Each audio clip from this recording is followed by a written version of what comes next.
됩니다. 자, 333쪽입니다. 333. 네, 333.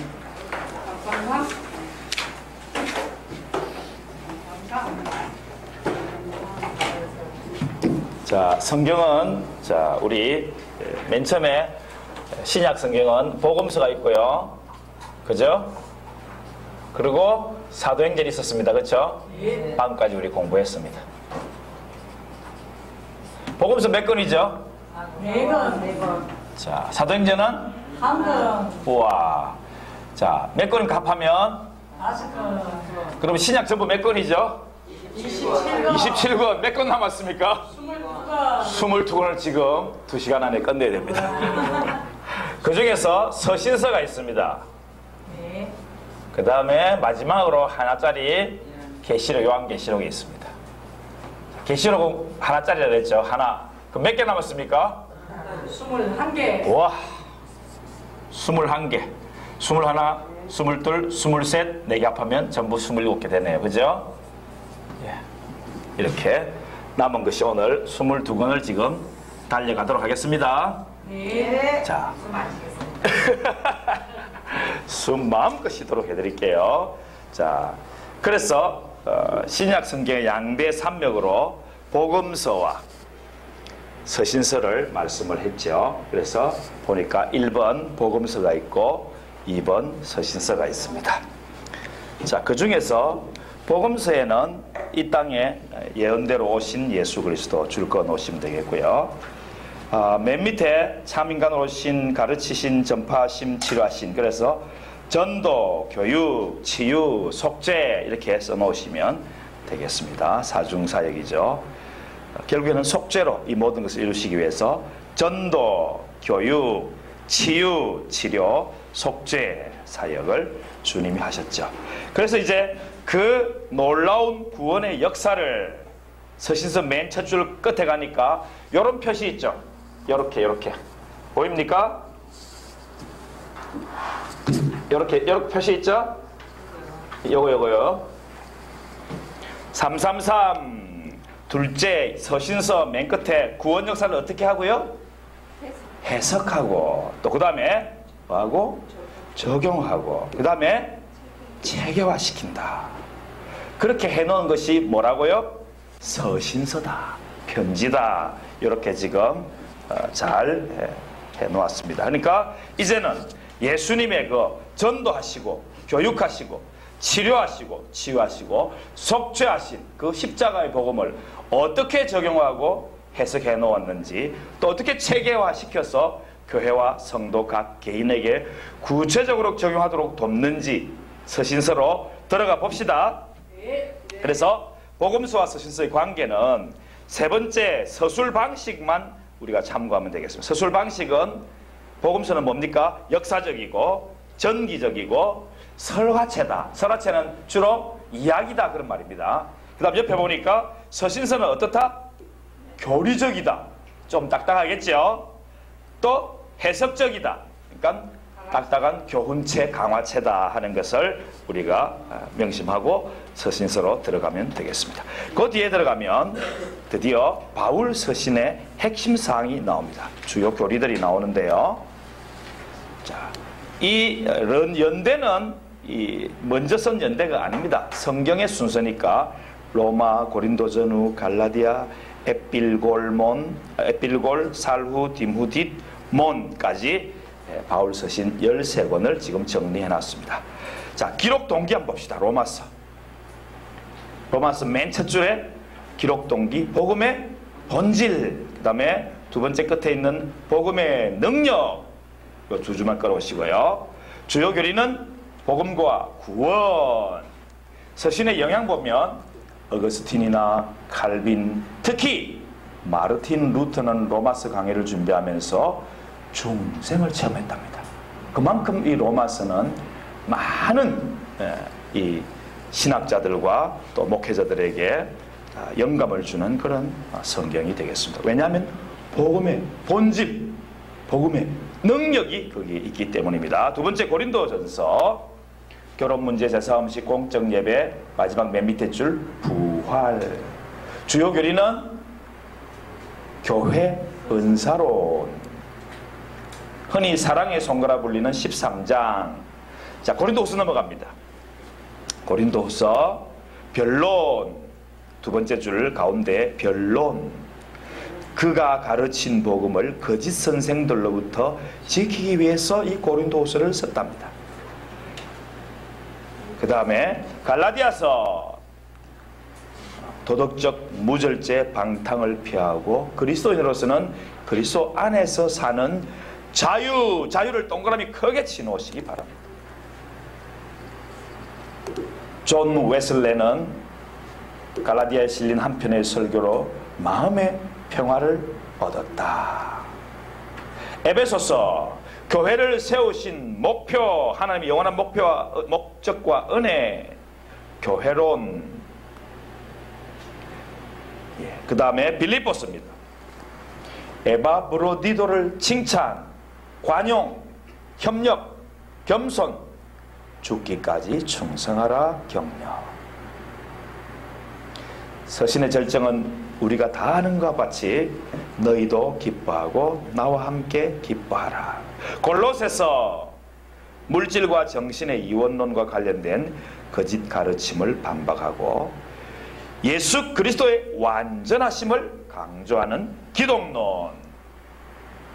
데살로니가전서, 핍박받는 새 회심자들을 격려하면서 재림에 관한 확신, 그래서 재림론이 주요 교리입니다. 데살로니가후서, 주님의 재림에 관한 전서에 대한 것을 가지고 오해와 무지가 생겨서 그것을 바로잡아주기 위해서 역시 재림론에 대해서 기록을 해놓은 것이 데살로니가후서. 디모데전서, 디모데에게 훌륭한 사역자가 되라고 격려하는, 그리고 거짓 교리를 반박하는 교회 조직과 지도력에 대한 그런 교회 지도자론. 토마스 아퀴나스는 디모데 전서를 목회 교본이라 그랬답니다. 후서, 디모데 후서, 핍박과 거짓 교리에 직면한 그리스도인들을 격려합니다. 말씀을 교육합니다. 어거스틴은 그리스도인 교사들의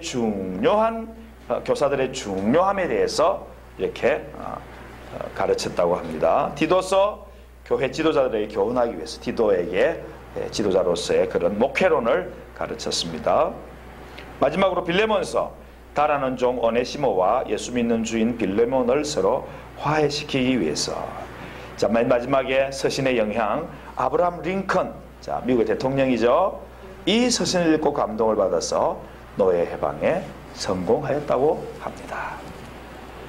전체적으로 로마서부터 빌레몬서까지 바울 서신을 점검을 해보고 넘어갑니다. 로마서 들어갑니다. 자, 로마서의 중심 주제를 한번 같이 읽읍시다. 그리스도를 믿음으로 말미암아 값없이 얻게 되는 칭의와 구원. 네 글자로 이신칭의, 이신득이라고 하기도 하고 이신칭이라고 해요. 자, 주제 요절 한번 읽어봅시다. 복음에는 하나님의 의가 나타났어. 믿음으로 믿음에 이르게 하나니 기록된 바 오직 의는 믿음으로 말미암아 살리라 함과 같으니라. 넘어갑니다.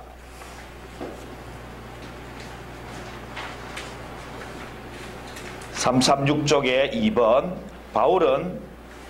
바울의 교리 서신 중에 본서는 하나로서 바울 서신 가운데 가장 비중이 큰 책이 바로 이 로마서다. 예수 그리스도를 믿음으로 말미암아 얻게 되는 구원의 진리를 1에서 11장까지, 그리고 또한 구원받은 사람이 어떻게 살아야 될 것인가 하는 생활로, 그리스도의 생활로 실천편을 12장부터 16장까지. 그래서 성경이 보석이라 하면 보석 중에서 제일 빛나는 다이아몬드는 무엇인가? 바로 이 로마서다.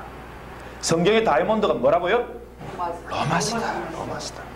3번, 편지라기 하기보다는 한편의 신학 논문이다. 그만큼 신학적이고 체계적인 내용이 다 담겨 있다. 죄, 구원, 은혜, 믿음, 칭의, 부활, 모든 내용들이 다 들어있다는 것입니다. 그래서 아까도 말씀드렸지만 가히 바울 복음서라 할만하다. 바울 복음서 4번에 동그라미 쳐놓으시기 바랍니다. 자, 바울은 그리스도 안에서 믿음으로 얻게 된 성도의 정체성에 대해서 로마서 8장에서 다음과 같이 증거하고 있다. 9가지가 있는데요. 이것을 바로 이 시간에 잠을 쫓기 위해서 한번 선포하면서 가겠습니다. 저를 따라 하시면 됩니다. 맨 1번 앞에 항상 나는이 들어갑니다. 아시겠죠? 자, 따라서입니다. 나는 믿음으로 그리스도 안에 있기 때문에 죄와 사망에서 해방된 사람이다. 나는 육신의 생각을 버리고 영의 생각을 하고 영을 쫓는 사람이다. 나는 하나님의 영이 내 속에 거하는 사람이다. 나는 하나님의 양자의 영을 받은 사람이다. 나는 하나님의 영의 인도를 받는 사람이다. 나는 하나님의 자녀다. 나는 하나님을 아빠 아버지로 부르는 사람이다. 한번 불러봅시다. 아빠 하나님, 아빠 아버지, 아빠. 이 천지 만물이신 하나님이 우리에게 아빠라고 부르게 해주셨어요. 예수님이 친히 말씀하셨어요. 아빠. 자, 그 다음입니다. 나는 그리스도와 함께 하나님의 후사가 되어 함께 영광을 누릴 사람이다. 나는 그리스도와 함께 하나님의 모든 것을 소유한 사람이다. 여러분을 이렇게 축복하는 이 로마서를 귀하게 여기시고, 뭐처럼? 다이아몬드처럼 귀하게 여기시기 바랍니다. 본서에 나타난 그리스도 바울은 첫째 아담으로부터 죄와 사망이 왔으나 마지막 아담 혹은 둘째 아담인 그리스도의 대속적 죽으심을 통하여 의와 구원과 영생이 주어졌다는 진리를 증거하고 있다. 로마서 내용계요. 자, 거기 첫째, 둘째, 셋째 보면 주제 나오죠. 색깔 칠한 거 보면 주제. 자, 믿어야 할 것 바울의 복음, 행해야 할 것 바울의 교훈 동그라미 쳐놓으시고요. 그 교훈들 가운데서는 교회적인 교훈도 있고 사회적인 교훈도 있고 대인관계 교훈도 있습니다. 동그라미 쳐놓으시면 다음에 볼 때 확 눈에 들어오겠죠. 예. 생활편 거기 보면 사회적 교훈, 교회적 교훈, 대인관계 교훈에 동그라미 쳐놓으시기 바랍니다. 예, 그 다음에 유대인의 구원 한번 보십시오. 그 밑에 큰 네모 안에 보면 본론 3번에 보면 유대인의 구원 보이시죠? 유대인의 구원의 첫째, 과거 이스라엘의 선택에 대해서, 현재 이스라엘의 유기에 대해서, 세 번째는 미래 이스라엘의 회복에 대해서 기록해 놓은 바울의 서신입니다. 이것이 바로 로마서입니다. 다른 데는 유대인에 대해서 별로 많이 안 기록했어요. 예. 유대인의 잘못들만 기록되어 있지. 그래서 과거는 구약시대는 하나님이 이스라엘을 선택했지만 현재 지금은 예수를 믿지 않고 예수를 핍박하는 유대인들에 대해서 유기, 그리고 미래에는 다 회복될 것이다. 넘어갑니다. 고린도전서. 고린도전서는 339쪽 맨 위에 교회 내부의 교역자로 인한 분열의 문제, 음행의 문제, 혼인 문제, 우상제물, 공중예배, 성만찬, 그리스도의 자유, 성령의 은사, 부활교리 등을 다룬다. 상세하게 다 적혀 있으니까 줄 거 놓으시고요. 2번을 우리가 같이 한번 읽어보겠는데 첫 줄만 같이 읽습니다. 시작. 본서에서 바울은 교회 내의 여러 가지 문제는 무슨 문제? 믿음의 문제보다는 사랑의 실천 문제다. 줄 거 넣으십시오. 믿음의 문제라기보다는 뭐라? 사랑의 실천 문제임을 알고 13장 또 15장을 말씀했다.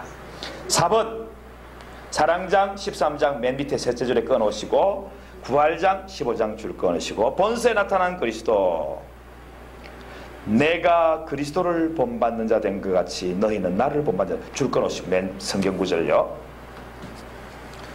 자, 바울과 고린도 교회. 고린도는요, 밑에서 하나, 둘, 셋, 넷, 다섯, 여섯, 일곱째 줄 보면 고린도는 로마 제국에서 가장 부유하고 큰 상업 중심지로 파나마 지협이 아니고 고린도 지협입니다. 고쳐주세요. 고린도 지협을 지나가는 남북 그리스 간의 모든 교통과 아시아와 유럽이 아니고 유럽 사이의 모든 해상 수송 교통의 요충지로 발전했다. 항구도시입니다. 항구도시의 특징 뭘까요? 부패, 성적 음란, 우상 숭배. 로마 시대이기 때문에 우상 숭배는 당연히 나오고요. 돈이 많기 때문에 사치와 방탕, 각종 부도덕 매춘 이런 것들이 많았죠. 그래서 당시 아덴으로부터 밑에도 둘째 줄입니다. 이곳에 왔던 바울은 처음에는 타락하고 부패한 이 도시를 보고 어쨌습니까? 두려워했어요. 복음을 이렇게 놀랍게 전하던 자기 생명을 정말 초계처럼 여기고 복음을 위해서 이렇게 했던 바울도요, 두려워했대요. 두려워하는 게 사실은 당연한 겁니다. 그러나 그럼에도 불구하고 예수 그리스도와 그의 십자가에 못 박히신 것을 전파하기 위해서 전파하기로 결심을 하고, 자기 혼자가 아닙니다. 이후에 넘어갑니다. 그는 누굴 만났습니까? 브리스가와 아굴라는 훌륭한 믿음의 동역자를 만나게 되었습니다. 복음을 전했습니다. 그리고 마게도냐로 파견했던 자기 제자 누구? 디모데와 실라를 돌아오게 했습니다. 그리고 본격적으로 고린도 복음 사역에 박차를 가했던 거죠. 그래서 고린도 교회가 세워지게 된 것입니다. 그래서 많이 강론하고 전파하고, 그런데 유대인들의 격렬한 반대, 지금 현재는 6일에 있으니까 격렬한 반대에도 불구하고 회당 옆에 있는 디도 유스도라는 좀 아마 부유했겠죠. 이 집은 큰 집이었겠죠. 거기에서 그 이방인의 집으로 옮겨가지고 그 회당장 그리스도와 함께하는 세례를 베풀면서 고린도 교회를 가르쳤다는 거죠. 그래서 그 밑에 바울의 서신들을 보면 이제는 연도순으로 쭉 기록해놨습니다. 무슨 순? 연도순. 기록한 연도순으로. 제일 먼저 어떤 서신을 기록했나요? 네, 데살로니가 교회를 향해서 재림에 대한 그런 서신을, 데살로니가 전후서를 주 51년경에 제2차 전도 여행 중 고린도에서 기록했어요. 그리고 갈라디아, 고린도 전후 로마서를 3차 전도 여행 중에 쭉 기록했습니다. 그런데 지역은 다 달라요.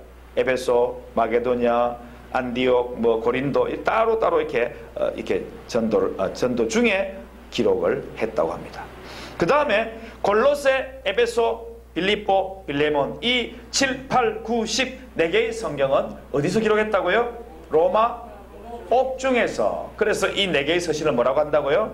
옥중 서신이라 한다. 4차 전도 여행 중이죠. 로마 여행 중에 옥중에서 했다는 것이죠. 그리고 마지막으로 이제 디모데 전서, 디도서, 디모데 후서. 특히 디모데 후서는 이제 두 번째 로마에서 풀렸다가 다시 감옥에 갇힌 게 이제 2차 투옥이라고 그러는데, 바울이 2차 투옥을 당한 그때 순교를 앞두고 자기도 이제 순교를 당할 줄 알았어요. 느꼈어요. 그래서 세 가지 서신 중에서 특히 디모데 후서는 바로 67년에 바울이 순교를 당하는데, 그 이전에 참 디모데한테 아들 같기도 하고 참 제자인 디모데에게 외투도 가져오라 그러고 여러 가지 부탁을 하는 걸 들을 수 있습니다. 그래서 나중에도 보지만 참 인간적인 그런 서신이라는 것을 나중에 공부하게 됩니다. 자, 고린도전서 요절만 봅시다. 여기 요절, 우리 고린도서 내용 개요에 보니까 요절 있죠?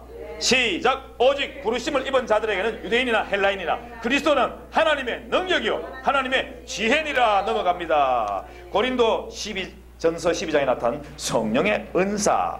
우리 은사만 한번 큰 소리해서 자, 바라는 마음으로 제목만 우리 색칠하는 거 있죠? 넘어갔습니다. 3, 4, 2 죽 있죠? 342쪽에 있는 그 고린도 전서 12장에 나타나는 성령 은사. 달라고 달라고 주님께 성령께 말씀드리면서 우리 큰 소리로 은사의 종류만 쭉 읽어보겠습니다. 시작! 지혜의 말씀, 지식의 말씀, 믿음, 병 고치는 은사, 능력 행함, 예언 은사, 영들을 분별, 방언 은사, 방언의 통역, 실천적 은사 주여 주시옵소서. 우리 사랑하는 어른들에게 마음껏 부어 주시옵소서. 특별히 실천적 은사는요, 둘째 줄, 설명의 둘째 줄 중간부터 이것은 섬기는 것, 가르치는 것, 권면하는 것, 구제하는 것, 다스리는 것, 긍휼을 베푸는 것. 마지막으로 저 끝에 줄에 최고의 은사는 사랑의 실천이다. 줄 꺼놓으시기 바랍니다. 이 다 은사들입니다. 섬기는 은사, 가르치는 은사, 권면하는 은사, 구제하는 은사, 다스리는 은사, 긍휼 베푸는 은사, 사랑의 실천 은사. 여러분 모습 속에 이런 것들이 많이 보입니다. 근데 여기 말고 또 여기에 있는 것 중에서 안 받은 것 주님이 많이 주시기를 원합니다. 은사는 헬라어 카리스마타예요. 카리스마타. 그런데 거저 주어지는 선물이라는 뜻을 가진 카리스마의 복수형이 바로 카리스마타. 아시겠죠? 이 말은 그 무엇이든 인간의 공로나 노력에 의지하지 않고 오직 하나님의 은혜로 성도에게 선물로 주어지는 각종 직무, 역량, 능력, 재능 등을 의미합니다. 그래서 성령이 주시면 교만하지 말고 마음껏 쓰십시다. 주님의 이름의 영광을 위해서요. 아까도 영광 말씀드렸는데 고린도후서입니다. 고린도후서는 기록자와 연대 밑에 두 번째 소절 보면요, 전서와 달리 그 다음 줄, 이에 대하여 바울은 자신의 무엇을 변호? 사도성을 변호. 어딘지 모르셨습니까? 그 위에 세볼게요. 책 이름 말고 기록자와 연대 하나 둘 셋 넷 다섯 여섯째 줄. 바울은 자신의 사도성을 변호하고 자신에 대한 비방과 오해를 불식시키고 교회 내 불순 세력들의 실상과 그 저의를 밝힘으로써 복음의 진실성과 자신에 대한 신뢰를 회복하려고 고린도후서를 기록했다는 겁니다. 아시겠죠? 넘어갑니다. 주요 특징 1번입니다. 주요 특징 1번. 둘째 줄부터 바울의 시작. 바울의 여러 서신들 중에서 바울의 인간적인 모습이 두드러지게 부각되고 있는 자서전적인 책이다. 자서전 책 동그라미 자서전적. 바울은 자신의 사도로서의 소명과 권위를 분명히 밝히고 성도들을 양육하고 지도해야 할 의무가 있는 주의 사역자들의 참된 자세를 말씀하고 있습니다. 2번 맨 첫째 줄 끝에 보면 주관적 동그라미 치시기 바랍니다. 주관적. 그 다음 줄에 보면 감정적 성격 동그라미 치시기 바랍니다. 그리고 비논리적 서신 동그라미 치시기 바랍니다. 그래서 바울의 인간적인 모습과 복음을 위한 그의 생애가 잘 드러나고 있습니다. 4번 기근으로 인한 예루살렘 가난한 성도들을 위한 바울의 모금 문제를 다루고 있습니다. 성도가 헌금과 물질로 하나님을 어떻게 섬기는지 필요한 지침들도 제공해주고 있습니다. 본서에 나타난 그리스도 예수께서는 성도를 뭐하는 분입니까? 위로하는 위로의 분, 위로의 하나님이시죠. 또 주님은 승리의 근원이십니다. 옆에 들어가면 위에 거는 빼고 밑에 길쭉하게 돼 있는 그 내용분에 보시면 둘째, 소다는 둘째에 보면 사역에 대한 바울의 해명 중에 또 둘째, 사도 직분의 영광 있죠? 사도 직분의 영광.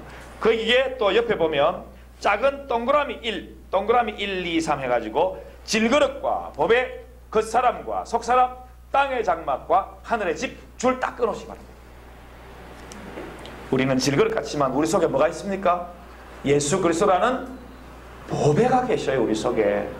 얼마나 감사한지. 깨지기 쉬운 이 질그릇이지만 주님이 우리 속에 보배를 담아 놓으셨어요.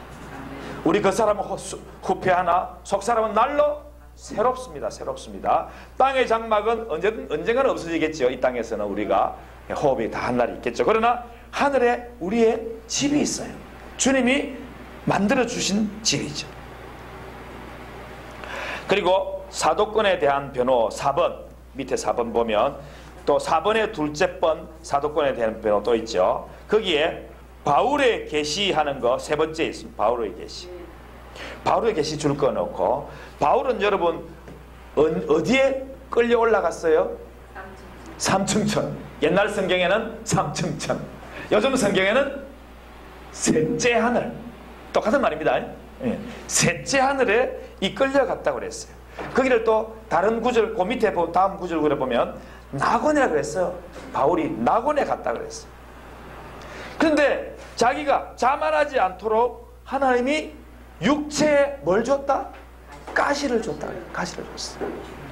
그래서 하나님께서 바울이 기도해서 주님 이거 좀 가시 좀 빼주세요. 그러니까 뭘 했습니까?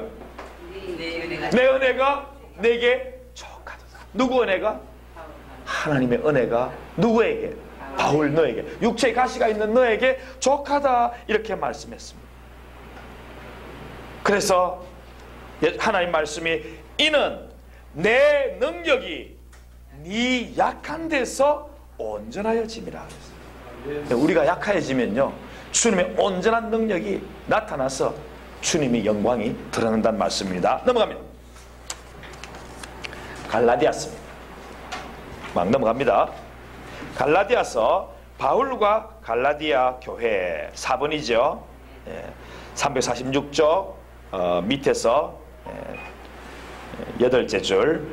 갈라디아는 로마에 정복당하기 전에는 지금의 터키 북쪽에 위치해 있던 갈라디아 왕국의 이름이었습니다. 그러나 로마가 이를 정복해가지고 로마의 한 주로 편입이 되면서 남쪽, 즉 소아시방 지방 전체를 포함하는 이름이 되어버렸습니다. 그 밑에 쭉 바울의 1차 전도, 2차 전도 쭉 그 내용들이 나오고 북쪽에 있는 갈라디아 지역까지 아마 복음이 증거되었을 것이다 하는 것을 쭉 기록해놨으니 너무 내용이 좋습니다. 그래서 4번 동그라미 치놓으시고 바울과 갈라디아 교회 집에 가서 꼭 한번 읽어보세요. 시간 날 때. 바울과 갈라디아 교회는 너무 내용이 좋게 쭉 나와 있습니다. 그 중에 다른 건 다 빼고 주요 특징 위로 하나 둘 셋 네 번째 줄, 나아가 다음부터 율법의 행위와 상관없이 오직 믿음으로 말미암는 예수 그리스도의 은혜로 주어지는 구원, 줄 쫙 끊어오시기 바랍니다. 그게 바로 갈라디아서의 가장 중요한 주제죠. 다른 말로 이신칭의 주요 특징 1번 둘째 줄 맨 끝에 이신칭의의 기독교 핵심 교리를 다루고 있다. 다른 말로는 또 바울의 로마서의 축소판이다. 무슨 성경이에요 지금? 갈라디아 성경이에요. 예. 그 다음에 본서는 2번 거짓 교리를 강하게 논박하는 성격을 띠고 있는데요. 그 밑에 마치 부패한 로마 가톨릭 교회의 95개조 반박문을 통해서 한가하던 마르틴 루터를 생각한다. 루터는 종교개혁의 큰 인물이죠. 별과 같은 인물입니다. 칼빈과 더불어서. 그런데 루터는 이 갈라디아 성경을 뭐라 했습니까? 나는 이 책과 결혼하였다. 이렇게 말할 정도로 이 책을 사랑했다고 합니다. 우리도 갈라디아서를 사랑해 봅시다. 예, 그러면 놀라운 그런 은혜가 우리에게 주어질 줄로 압니다. 4번 밑에 보니까 맨 밑에 줄이죠. 복음과 율법의 의미와 그 관계를 명쾌하게 규명해 주고 있다. 넘어갑니다. 복음과 율법의 대조 348쪽 도표입니다. 복음은 구약이고 율법은 구약이고 복음은 신약이라고 이렇게 비교를 해놨는데요. 바울은 하가, 즉 하갈과 사라를 비교를 해놓고 있습니다. 그리고 하갈을 계집종이고 사라는 자유하는 여자라. 하갈이 낳은 이스마엘과 사라가 낳은 이삭을 비교하고 있죠. 종과 약속의 자녀, 구속과 자유, 육체와 성령, 결국엔 추방당하고 유업을 상속받은 것으로 비교하면서 율법과 복음을 대조하고 있습니다. 그리고 그 밑에 의문의 율법과 생명의 복음에 대해서도 쭉 잘 설명을 해놨기 때문에 두 가지를 같이 보면서 그렇게 하시면 되겠습니다. 그래서 의문의 율법은 맨 밑에 대상이 혈통적인 이스라엘이요. 그리고 생명의 복음에는 대상이 영적인 이스라엘, 즉 교회다. 바로 그 위에 성격은 예표적이요, 그림자적이요, 일시적이요, 한시적이요, 준비적이다. 그런데 생명의 복음은 실체적이요, 완성적이요, 영구적이요, 영적이다. 그런 내용들이 쭉 비교되어 있습니다. 예, 넘어갑니다. 에베소서. 자, 에베소서는요, 기록자와 연대해 보면 둘째 소절에 보십시오. 둘째 소절에 에베소 지역과 그 외에 흩어져 있던 교회들에게 만유를 통일하시는 그리스도 안에서 모든 교회와 성도가 하나 되어야 함을 보여준다. 성도들의 모든 삶은 그리스도 안에서 성결한 삶으로서 그리스도 중심의 삶을 살아야 한다. 이런 내용들로 쭉 되어 있습니다. 그래서 중요한 주제 1번, 2번, 3번, 4번 그냥 줄만 끊어오십시다. 그리스도의 교회와 성도의 영광, 그리스도 안에서 모든 믿는 자들의 통일성, 하나됨, 그리스도 안에서 성도의 성결한 삶의 비밀, 그리스도인의 거룩한 가정생활과 사회생활의 교훈, 이렇게 되어 있습니다. 주요 특징 첫째 1번의 맨 끝에 보면 회람서신, 교회들마다 다 돌려보면서 읽었답니다. 그러니까 회람서신에 줄을 꺼 놓으시고요. 두 번째 3번에 보니까 본서는 우리 기독교 교회 간의 새롭고 놀라운 교회에 대해서 설명한 것을 찾으려면 에베소서를 읽으시면 되겠습니다. 본서에 나타난 그리스도 6번입니다. 첫째 줄에 그리스도 안에서라는 구절이 몇 번? 35번. 예. 그리스도 안에서 35번이나 언급하고 있다. 그 밑에 줄을 쭉 읽으시면 굉장히 좋은 내용이니까 여러분 한번 읽어보시기 바랍니다. 그러면 우리가 어떻게 이렇게 하나님과 함께 복을 누리게 될 것인지 쭉 나와 있습니다. 넘어갑니다. 자, 에베소서 내용 개요의 첫째 그 요절 있죠. 요절, 성경 구절 있죠. 같이 한번 읽을까요? 시작. 또 만물을 그 발 아래 복종하게 하시고 그를 만물 위에 교회의 머리로 주셨느니라. 교회는 그의 몸이니 만물 안에서 만물을 충만케 하시는 자의 충만이니라. 아멘. 교리편 밑에 그 교리편 첫 번째 보니까 구속에 대한 찬양 1장 그랬죠. 성삼위 하나님을 향한 찬송. 동그라미 1, 2, 3번 성부의 예정에 대해서, 성자의 구속에 대해서, 성령의 보정에 대해서, 우리의 구속에 대해서 바울이 지금 찬양을 하고 있습니다. 실천편 들어가면 실천편 2번에 성도의 성결한 삶을 원리인데 옛사람 벗고 새사람 이웃관계, 그리스도를 본받는 자 오직 성령의 충만을 받으라. 그래서 한번 따라합시다. 여러분 한번 따라하십시다. 고개 드시고 따라합니다. 썩어질 옛사람을 벗고 오직 성령의 충만함을 받아 그리스도를 본받는 자 됩시다. 예, 에베소 교회와 바울입니다. 첫째 소절 빼버리고 둘째 소절 처음에 보면 에베소 교회는 바울 사도의 제3차 전도 여행 때 3개월간은 유대인에 회당했어. 그 다음 몇 년간요? 2년간은 두란노 서원에서 그의 복음 전파 사역을 통해서 계속 교육하면서 설립된 것이 에베소 교회입니다. 바울 후에는 디모데가 이제 목양을 하도록 했고요. 디모데가 순교하고 나서는 또 사도 요한이 밤모섬에 있다가 유배되었다가 또 에베소 교회 감독으로 오게 되었던 참 유서 깊은 그런 교회임이 틀림없습니다. 그래서 수많은 아름다운 교회 전설을 가진 교회로서 이 교회는 자 첫째 무슨 교회? 예루살렘 교회와 둘째 안디옥 교회에 이어서 제3의 기독교 중심지가 되었습니다. 무슨 교회가요? 에베소 교회가. 지금 에베소서 공부하고 있습니다. 자, 바울의 그리스도 안에서의 성경 원리, 그리스도 안에서 그리스도 돼 있죠. 크라고 바꿔주시면 됩니다. 그리스도. 네, 그 영어도 N하고 CHR이 하나 빠졌는데 R 집어넣으시면 되겠고요. 바울 서신 전체에서, 에베소뿐만 아닙니다. 바울 서신 전체에서 그리스도 안에서라는 말이 무려 164회나 얼마나 중요하면 그리스도 안에라는 말씀을 164번이나 기록했을까요? 네, 우리가 주님 안에 있어야 된다는 것을 지금 말씀하고 있습니다.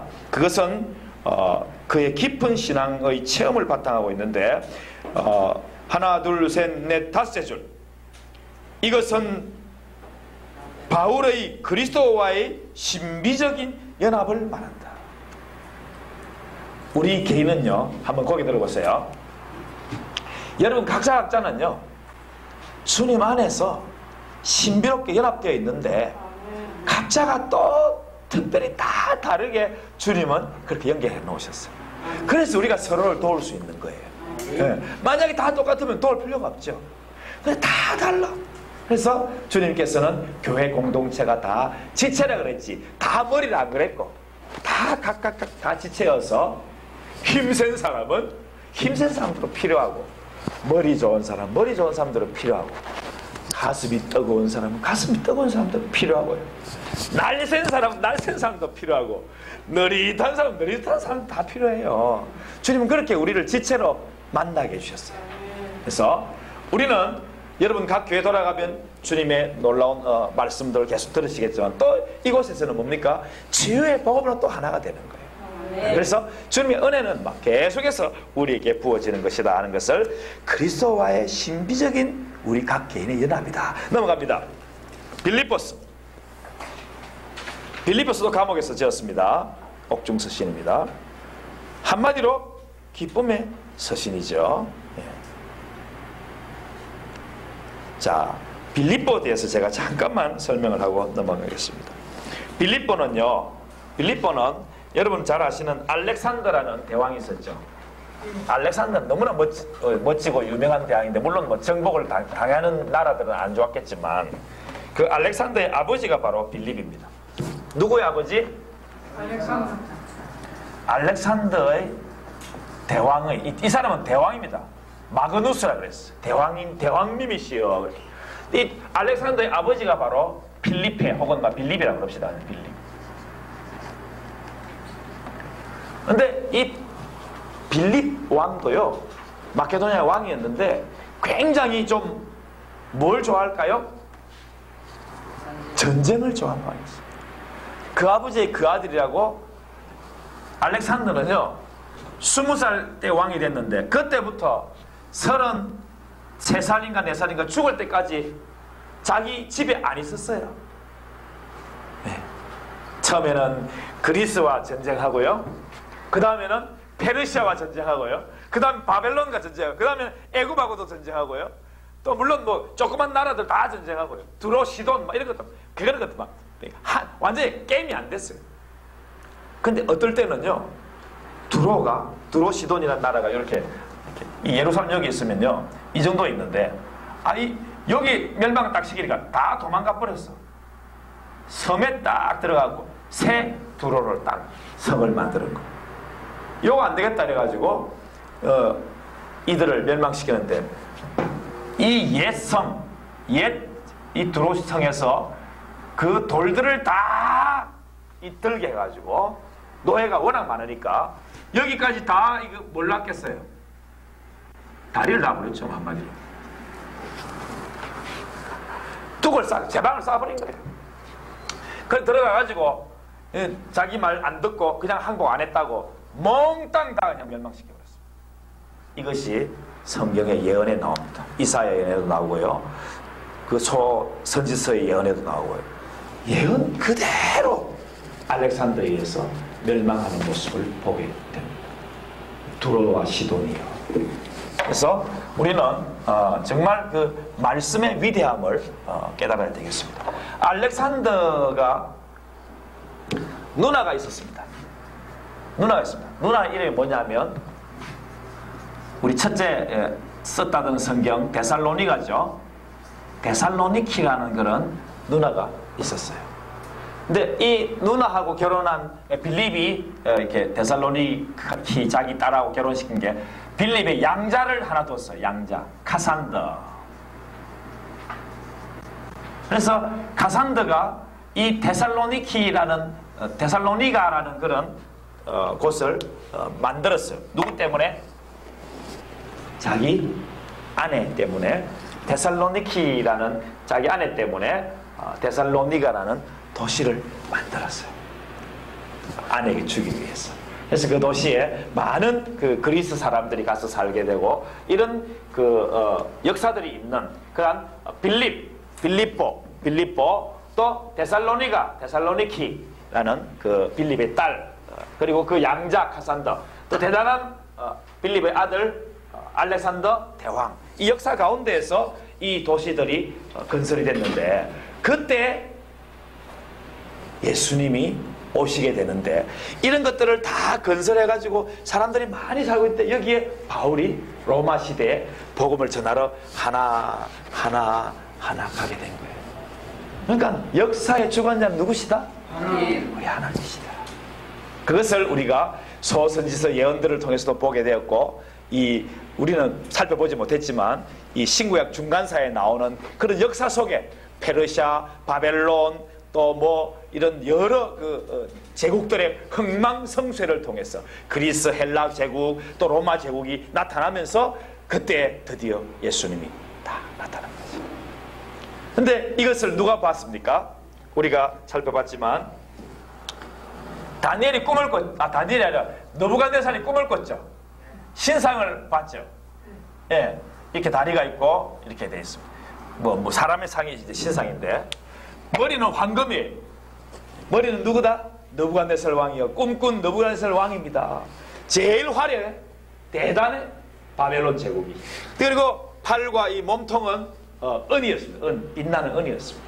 그것은 바로 페르시아를 말하죠. 성경에는 바사라고 나와있죠. 그리고 이 넓적다리 부분, 이 넓적다리 부분은 바로 그리스, 헬라. 근데 이 나중에 이 네 가지가 나와가지고 결국엔 나라가 네 쪼가리 나는 걸 또 말하고 있습니다. 그리고 이 무릎 이하하고 종아리하고 이 발목, 이거는 흙도 있고 무쇠도 있다고 그랬어요. 그건 바로 로마 제국.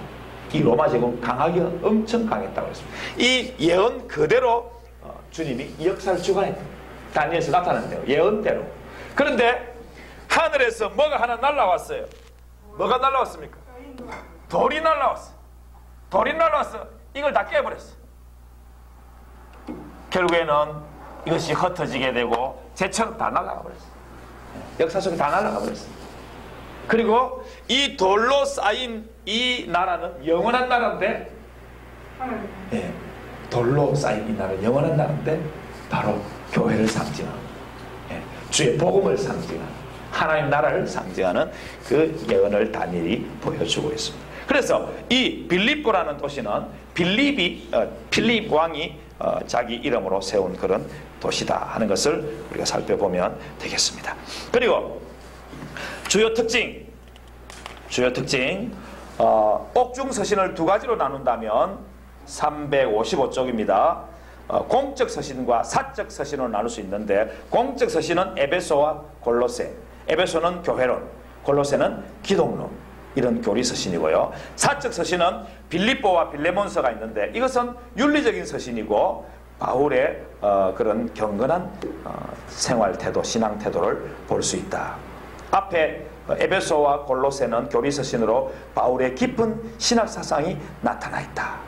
이렇게 네 가지 성경을, 옥중서신 네 가지를 두 가지로 잘 분류를 해놨으니까 이렇게 살펴보시면 되겠습니다. 2번입니다. 본서는 사도인 바울과 그의 돌봄을 받는 빌립보 성도와의 사랑과 섬김의 교제와 영적 기쁨을 나누는 사랑의 편지이다. 여러분, 우리가 배웠죠? 첫 번째 원리, 예수님의 치유의 첫 번째 원리, 사랑과 성경의 원리. 바로 그것이 이 바울 사도와 빌립보 교회의 이 아름다운 관계를 통해서 여지없이 보여주잖아요. 예. 그럴 때 기뻐하라, 이 말씀이 나오는 거 아니겠어요? 얼마나 참 놀라운 성경인지 말할 수 없습니다. 그래서 3번, 본서는 또한 무슨 편지? 기쁨의 편지 줄 끊으시고요. 본서에 나타난 그리스도 셋째 줄, 너희 안에 이 마음을 품으라고. 누구의 마음? 그리스도 예수의 마음이다. 그래서 성도가 본받아야 할 그리스도의 낮아지심, 비하와 겸손, 그리고 십자가의 죽으심과 충성됨을 잘 전개해 주겠다. 그리고 주의 충성됨의 결과로서 온천한 만민이 주님 앞에 다 무릎을 꿇게 되는 그리스도의 영광, 그리스도의 승귀까지 빌립보서에 나타나 있습니다. 사랑과 섬김으로 섬기면 결국 어떻게 된다고요? 주님이 높여주신다. 빌립보서 내용 개요 넘어갑니다. 골로새서 들어가겠습니다. 조금 있다가 5분만 하고 쉬겠습니다. 골로새서 기록자와 연대 6번째 줄, 바울의 주변에는 많은 그의 동역자들이 함께 있었음을 알 수 있다. 그는 제자 디모데와 함께 있었고 에바브라와도 함께 있었고 두기고도 그와 함께 있어서 온 서신을 두기고 편에 보냈고 도망친 노예 오네시모가 바울과 함께 있어서 회개했고 또 수종드는 그런 종이 되었고 두기고와 오네시모는 아시아로 가는 세 개의 옥중석신 즉 빌레몬, 에베소, 골로세스를 전달하는 사람으로 선택이 되었다. 바울 옆에는 이 훌륭한 제자들이 있었습니다. 물론 바울을 떠난 제자들도 나중에는 또 기록이 되어 있지만 어쨌든 이렇게 놀라운 그런 동역자들이 많이 있었음을 알 수 있습니다. 그 다음 넘어갑니다. 358쪽 맨 위에 보면 에바브라가 세운 교회라고 보아도 좋을 것이다. 이 골로새 교회는요, 에바브라가 세운 교회다. 에바브라는 골로새 교회 출신으로서 골로새에서만 아니라 이웃 도시인 라오디게아와 히에라볼리에서도 사역한 것으로 보입니다. 그러니까 바울의 복음 전도를 받고 자기는 또 다른 데 가서 또 복음을 전하는 그런 놀라운 그런 평신도 사역자라고 말할 수 있겠습니다. 그래서 그 둘째 밑에 줄에 보면 바울은 이 골로새 교회를 세우지도 교인들을 양육하지도 않았으며 심지어 이곳을 방문한 적도 없었지만 골로새 교회를 어리집은 문제들, 유대주의, 영재주의, 금욕주의, 천사순배를 해결해주기 위해서 마치 자신이 세운 교회인 것처럼 간절한 소망과 열심을 가지고 기도하며 이 편지를 썼습니다. 왜냐하면 에바브라가 세웠기 때문에. 에바브라는 바로 자신의 또 제자거든요. 그래서 주요 특징 둘째 줄 1번 둘째 줄 보면 에베소서와는 내용이 유사하여 무슨 서신이요? 쌍둥이 서신. 에베소와 골로새서는 쌍둥이 서신. 예. 에베소는 그리스도의 교회의 영광스러운 모습과 성도의 다양한 역할과 통일성, 연합성을 강조한 데 비해서 반대로 골로새서는 교회의 머리 대신 그리스도와 그의 영광에 우리 주님의 영광에 더 초점을 맞추었다. 이렇게 보시면 되겠습니다. 그래서 기독론을 체계화했다. 그러니까 에베소는 에베소는 교회론, 골로새는 기독론. 이렇게 두 가지를 나눌 수 있겠습니다. 그래서 자, 우리 봅시다. 옆에 위에 거 길쭉한 가로로 된 거 말고 세로로 된 거. 두 번째 기독론 교리 1, 2장 우월하신 그리스도의 신분 보니까 속죄의 주님, 만유의 근본, 교회의 머리 여기 줄 꺼놓으시면 되겠습니다. 그 다음에 성도의 삶의 교훈 여기 1번 그리스도인의 생활 원리. 우리의 생활 원리는 뭐냐면 위의 것을 찾아라, 옛사람을 벗어버리라, 새사람을 입어라. 이런 말씀들이 나와 있으니까 줄 꺼놓으시고 넘어갑니다. 데살로니가 전서는 이제 10분 쉬었다가 하겠습니다.